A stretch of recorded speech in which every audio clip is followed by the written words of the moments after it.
una kong nalaman na may sakit yung anak ko, syempre masakit bilang nanay, na kung pwede lahat ng mararamdaman nilang sakit, sa'yo na lang, akin na lang. Bilang isang magulang, kailangang maging matatag ni Melody para sa kanyang dalawang anak na umaasa sa kanya. Pero pinakamasakit para sa kanya ang makita ang anak na si John Lloyd na humaharap sa isang karamdaman na kinatatakutan ng marami. Isang salitang ayaw marinig ng kahit sinong magulang, ang cancer. Nagtanong siya sa akin about, kapain mo yung sa may leeg ko. Sabi ko, di kinapa ko naman. Sabi ko, usually naman na nangyayari kasi kapag uubuhin, sisipunin, may kulani talaga tayo dito. Dininginan ko ng konti. Sabi niya, masakit. Ako, nung pinindot ko yung sa akin, hindi naman siya masakit.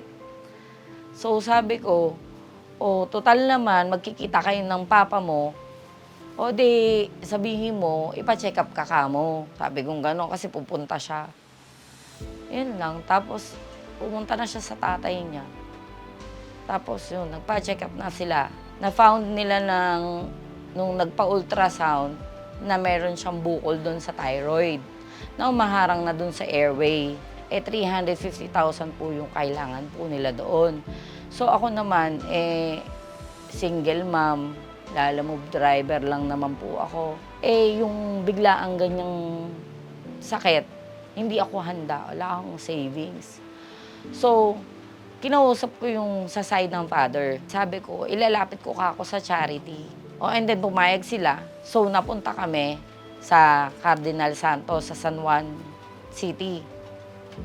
Nilapit ko po siya sa social service. Tapos siningyan po ako ng mga requirements. Interview din po ako. Tapos, kailangan pa rin nilang ulitin si biopsy para makasigurado sila. Para meron din daw po silang record. Biopsy naman po nila si John Lloyd. Binayin din po yung result. So, nung madami pa siyang test na ginawa doon sa Cardinal. Tapos, in-schedule yung operation nila para doon sa bukol, sa thyroid. Ayun na, nung in-schedule na siyang ganun, any moment daw, pwedeng lumabas yung schedule niya. Depende kasi sa mga surgeon. So ngayon, ang inaalala ko noon kasi mag-exam yung anak ko. So, kailangan ko siya ipagpaalam dun sa school. Sa gitna ng lahat, pinakamasakit para kay John Lloyd ang katotohanang kailangan niyang huminto sa pag-aaral. Isang batang may malaking pangarap. Isang semester na lang, gagraduate na sana. Pero dahil sa bigat ng karamdaman, kailangan niyang isang tabi ang eskwela, ang pangarap at ang mga araw na para sana sa isang kabataan. Cancer, isang salitang biglang nagpahinto sa mundo niya. At hanggang ngayon ay patuloy nilang nilalabanan ang pag-aaral, napalitan ng gamot at ang mga pangarap, pansamantalang iniwan. Pero sa puso ni John Lloyd, matibay ang pag-asa. Alam niyang babalik siya at muling ipagpapatuloy ang pangarap na muntik nang maagaw ng sakit. Yung nabago po siguro sa pang-araw-araw ko is yung pagpasok sa school. Yung mga kaibigan ko, yung mga nakakasama ko, nakakasalamuha ko, is, araw-araw may struggles. Tas dito, syempre mapapaisip ka na lang sa mga nangyayari sa'yo. Sa sakit mo, kung kakayanin mo ba, ganon. Yung mga nag-overthink ka. Hanggang sa nalaman namin na, Hodgkin lymphoma po. Yung reaction ko po, nagulat po. Kasi, kumbaga, hindi ko naman po in-expect. Kumbaga, bata ko pa po. Tas nung time na yun, nung sinabi po, syempre in shock. Tas kailangan daw pong i-chemo, ganyan. Tapos, kasi nga daw po, kumakalat na daw, yung sakit ko daw po, meron na din daw po sa lungs. Kaya daw po naging stage 4. Tas ayun, syempre, hindi ko po, wala po, nung time na yun, parang walang pumapasok sa isip ko. Kumbaga, hindi ko pa po natatanggap. Tas ayun, sabi nga po, as soon as possible, kailangan po makimo. Eh sa akin, kumbaga, parang ayoko muna agad ng time na yun. Kasi wala pa akong time para yung parang ma-accept. Pero ayun, siguro mga 3 araw, ayun, kinimo na. Parang sinabi ko na lang sa sarili ko na parang wala na, nandito na eh. Kumbaga kailangan na lang tanggapin, tas harapin kung ano yung kailangan gawin. Si Melody ay isang delivery rider at ang kanyang dating asawa ay isang waiter. Pinagsisikapan nilang gumawa ng paraan at humanap ng malalapitan kahit pa magkaiba na ang kanilang inuuwian. Dahil sa ngayon ay patuloy pang sumasailalim si John Lloyd sa chemotherapy. Para sa anak, ginagawa nilang pareho ang tungkulin bilang magulang sa kabila ng iba ang direksyon nilang dalawa. Provide po namin yung medicine niya, yung mga chemo meds niya. Nilalakad ko po yung mga guarantee letter po, kung saan po ako pwedeng kumuha. Trabaho po nung ex-husband ko po, waiter po siya. Tapos ako naman, driver. Tapos yun, ngayon, ang pinagdadrive-drive ko lang ngayon, racket-racket lang para sa may pangkain naman kami, ganyan.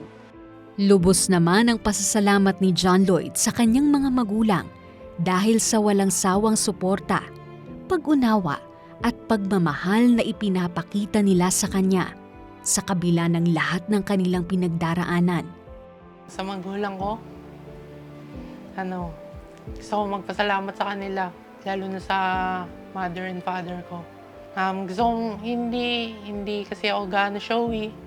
Hindi ko napapakita na pero na-appreciate ko yung mga bagay na ginagawa nila para sa akin. Kahit man wala silang natutulong financially, pero yung support nila, nandyan, nakikita ko, napapansin ko. Hindi ko nasasabi sa kanila na hindi ako nagpapasalamat sa kanila na ginagawa nila yon. Pero ayun, thankful ako na nakikita kong ginagawa nila yon para sa akin. So ayun, thank you. Thank you sa magulang ko, sa parents ko, sa patuloy na pagsusuporta at pagmamahal.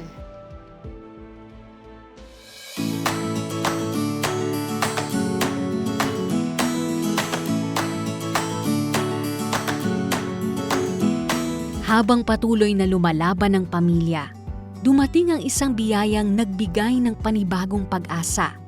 Sa ika-11 anibersaryo ng Wish 1075, napili si John Lloyd bilang isa sa mga benepisyaryo. Natanggap nila ang 100,000 pesos, hindi lamang bilang tulong, kundi bilang pagkakataong muling humakbang patungo sa paggaling ni John Lloyd. Sa mga tumulong po sa amin, sa Wish 107.5, maraming salamat po sa tulong. Malaking tulong po talaga yon. Hindi nyo lang po talaga alam. Sobrang nakahinga-hinga po ako. Tapos po, sa UNTV po, maraming salamat po sa pag-aasikaso po sa amin. Huwag po kayo magsawang tumulong po sa mga katulad po namin na nangangailangan. Papasalamat po ako sa Wish 1075, sa UNTV, sa pag-provide po ng tulong po sa akin, sa kalagayan ko po ngayon. Ayun po, thank you po. Maraming salamat. Ang laban ni John Lloyd ay hindi pa tapos, pero hindi rin nauubos ang pag-asang kasama niya. Sa tulong ng pamilya at mga taong may pusong tumulong, mas lumalakas ang pag-asa na makakamit ang kanyang paggaling.